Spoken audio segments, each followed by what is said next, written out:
साथियों, गीता के अध्याय 5 का पहले श्लोक में अर्जुन पूछते हैं कि उनके लिए श्रेयस्कर क्या है। वास्तव में पिछले अध्यायों में श्री कृष्ण ने जो कुछ बताया उसमें अधिकतर सांख्य योग व कर्मयोग का वर्णन किया और वर्णन करते हुए उन्होंने सांख्य योग से युक्त संन्यास की भी प्रशंसा की और कर्मयोग को भी बहुत अच्छा बताया, जिससे अर्जुन को उलझन हो गई और समझ नहीं आया कि उनके लिए श्रेयस्कर क्या है। इसके प्रत्युत्तर में श्री कृष्ण ने किस तरह से दोनों विषयों के बारे में विवेचन किया, आइए समझते हैं इन श्लोकों में कि आज के समय में भी वो कितने उपयुक्त हैं और किस तरह से हमें जीवन जीने की कला की शिक्षा देती है, जिससे हम अपने जीवन को और अधिक सहज बना सकते हैं। अर्जुन जो है 5वें अध्याय के पहले श्लोक में ये पूछते हैं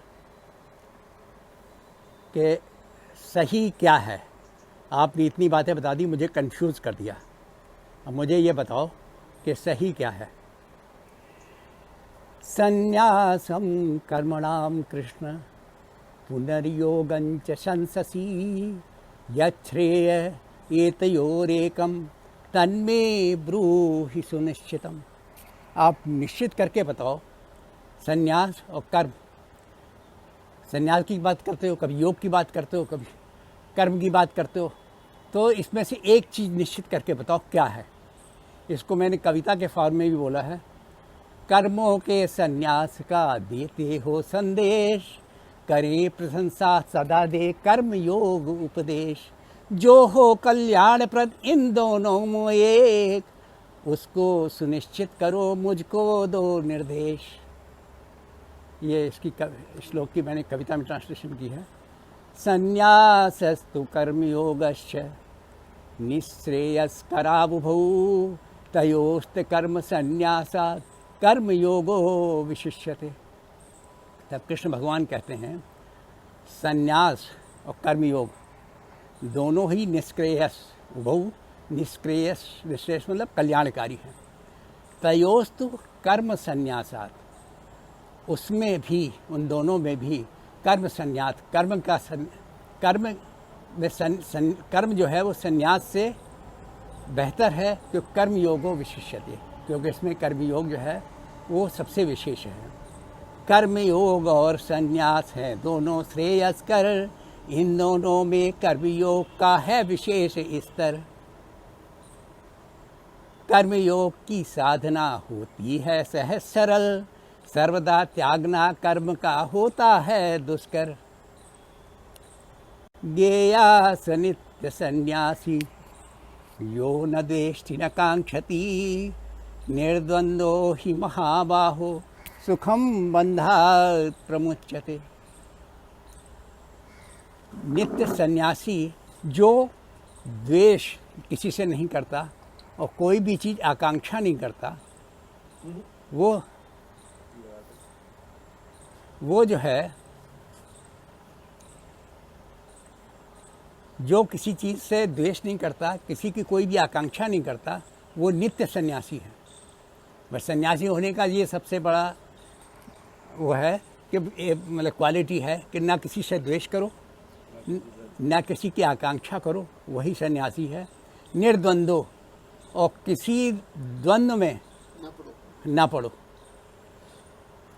सुखम बंधात् प्रमुच्यते, और इस तरह से और सुख के और सुखी रहो, हमेशा प्रसन्न रहो, तो सारे बंधन से मुक्त हो जाता है, वो सन्यासी है। तो अब एक्सप्लेन कर रहे हैं कि योग और सन्यास क्या है। तो उन्होंने कहा कि सन्यास तो बड़ा सिंपल सा ये फंडा है कि ना किसी की आकांक्षा करो, ना किसी से द्वेष करो और आनंद से रहो और सब बंधन से अपने आप मुक्त हो जाओगे। सन्यासी समझो उसे जो नहीं करता द्वेष, जिसके मन में है नहीं कुछ आकांक्षा शेष, द्वंद्वों से इस जगत में सदा रहे वह मुक्त, भौतिक बंधन मुक्त हो सुख पा सके विशेष। सांख्य योग पृथक बाला प्रवदन्ति न पंडिता, एकमप्यास्थिता सम्य गुभियोर्विन्दते फलम। अब आगे कृष्ण भगवान कहते हैं सांख्य योग पृथक बाला। सांख्य और योग इन दोनों को, ये दोनों अलग अलग है। ये कौन कहता है? जो मूर्ख लोग हैं, जो अच्छी तरह समझते हैं। प्रवदंती न पंडिता, ये पंडित लोग नहीं कहते। पंडितों के हिसाब से दोनों चीज़ें एक ही, एक मपि अस्थिता सम्य गुभियो विन्दते, दोनों का ही फल जो है, दोनों का रिजल्ट अल्टीमेटली एक ही आता है। तो ये समझो, अलग अलग ही फल देते सांख्य योग कर्म योग, यह कहे अबोध बालक ही न कहे पंडित लोग, दोनों में से किसी एक मार्ग के अनुसरण से कर सकते हैं दोनों के परिणामों का उपभोग। यत् सांख्यै प्राप्यते स्थानम तद्योगैरपि गम्यते, एकं सांख्यं च योगं च या पश्यति स पश्यति। जो भी सांख्य से प्राप्त किया जा सकता है वही स्थान जो है तद योगई, तद उसे योग से भी उसी स्थान पर पहुंच सकते हो। एकं सांख्यं च योगं च, सांख्य और योग कर्मयोग, सांख्य योग कर्मयोग दोनों को एक ही जो देखता है वही सही देखता है। जो पद सांख्य योग पर चलकर सन्यासी पाते, कर्मयोग के पथ पर चल गए योगी भी पा जाते। सांख्य योग व कर्मयोग दोनों की है राह एक ही, देख सके जो ऐसा ही वे यह समझ सही पाते। Learning. What we learn from these shlokas. These 5 shlokas says that sannyas and yoga are equally beneficial. Both sannyas and karma yoga are equally beneficial. Then there bound to be some confusion. What is the difference between sannyas and karma yoga? Then he mentions that karma yoga is easier to follow than sannyas, though both are equally beneficial, but to follow karma yoga is easier than sannyas. Why sannyas is difficult as compared to karma yoga? Because in the real sannyas, one has to be free from all the dualities.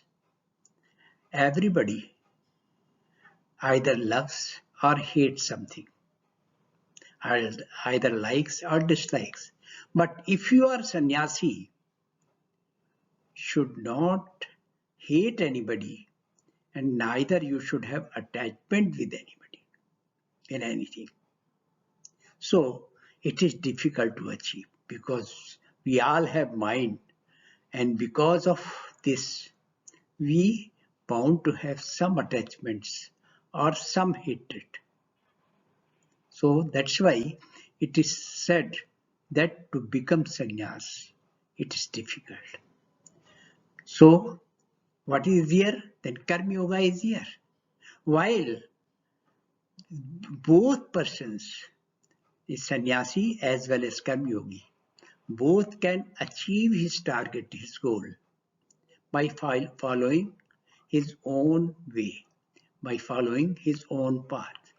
So when karma yoga is here, it is his direction is that it is better to become karma yogi than to become sannyasi.